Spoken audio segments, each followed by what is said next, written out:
अब हम बात करेंगे एक ऐसे मीडिया ग्रुप की, एक ऐसी बैन अल-अक़वामी साजिश की जो एक इंतहाई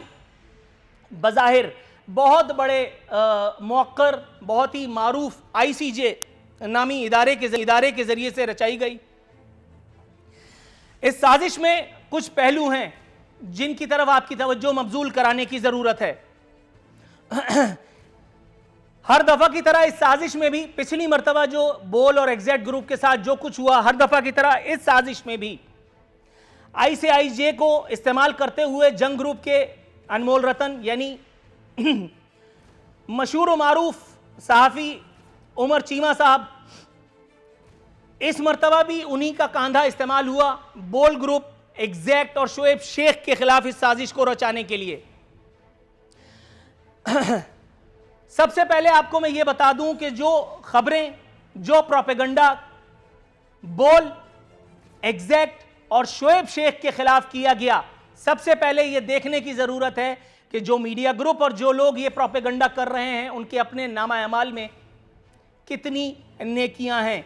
मैं बारहा बता चुका हूं, कल की ट्रांसमिशन में भी मैंने कहा और आज रिपीट किए देता हूं कि ये वही मीडिया ग्रुप है जो रियासत के अंदर रियासत बना करके, हुकूमत के नीचे हुकूमत बना करके और इख्तिदार को तकरीबन हर दौर में इंजॉय करता रहा है।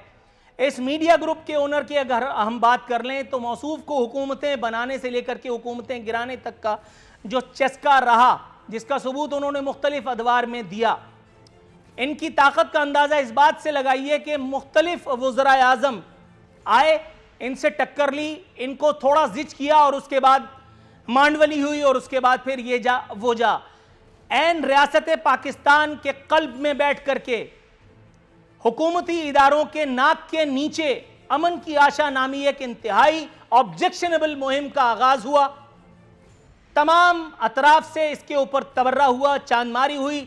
ऑब्जेक्शंस किए गए, लोगों ने रिजर्वेशन शेयर की, लेकिन यह आशा रुकनी थी और ना ही रुकी।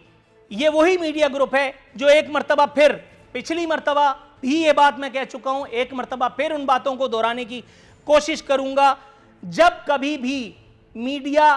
थोड़ी सी स्टेबिलिटी की जानिब जाता है, जब कभी भी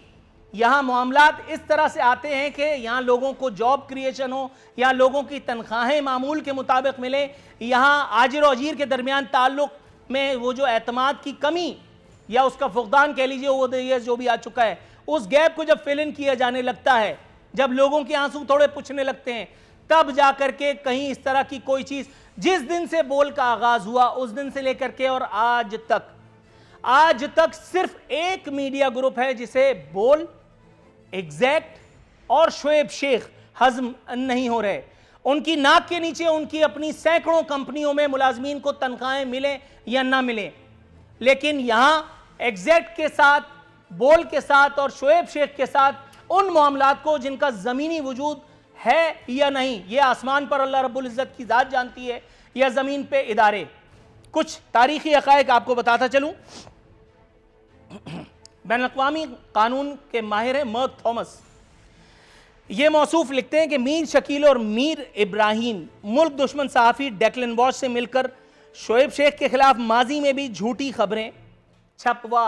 चुके हैं। गोया आदि मुजरिम हैं मेरे सरकार, आदि मुजरिम हैं मेरे सरकार, इनको जेल जाना भी नसीब हुआ। बज़ाहिर इनकी जेल के पीछे, जेल की सलाखों के पीछे ये तस्वीर भी आप देख रहे हैं, लेकिन अब ये सवाल वाकई बनता है कि जो जेल इन्होंने काटी, आया उसे कैद ही कहेंगे या नहीं।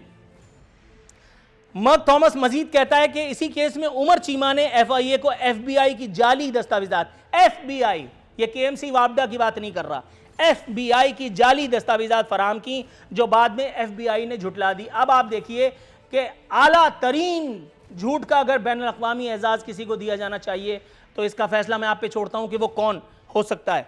मर्क थॉमस ने दावा किया है कि उनके पास इस पूरी डील की रिकॉर्डिंग मौजूद है जो वो अदालत में पेश कर सकते हैं। अब सोचना यह है कि हमारे कौमी इदारे क्यों कर खामोश हैं। अब सोचना यह है कि इस बैन अल-अक़वामी साज़ मीडिया ग्रुप और उसके मालिकान के खिलाफ कोई कार्रवाई होती है या नहीं। इसका फैसला आने वाले वक्त पर और आप पर छोड़ते हुए यहाँ नूरुल आरफीन सिद्दीकी को इजाज़त दीजिए। फिर इंशाअल्लाह अगले हफ्ते मुलाकात होगी। फी अमान अल्लाह।